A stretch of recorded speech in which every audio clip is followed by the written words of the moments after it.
In this video, I'm going to show you how to link charts on MotiveWave.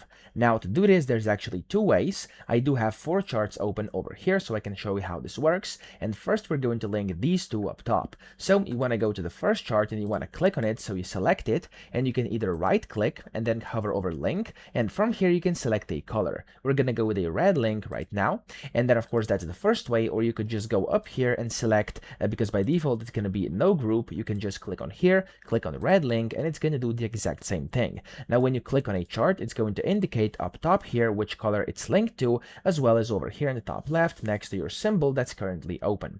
Now if you want to connect a different chart and link it, you want to go to that specific chart, and again you can right click or just select up here and pick the same color. When you actually click out of here, as you can see, it's going to sync the two charts. So if I had a different symbol on here, for example Tesla over here, there we go, as you can see it's going to change both of these because they are linked. Now of course I can go to the bottom as well and then do the same thing. If I put this one as yellow and I put this one as yellow as well, there we go, we have linked these two charts as well. Now if you want to link all of them, you can use this link all button over here, and yeah, that's how it's going to work. It's going to be indicated by this button over here, which means all the charts are linked and all of them are right now on Tesla, like you can see. So that's essentially how to do this. I hope this video helped you out. If it did, please subscribe to the channel and help me out as well.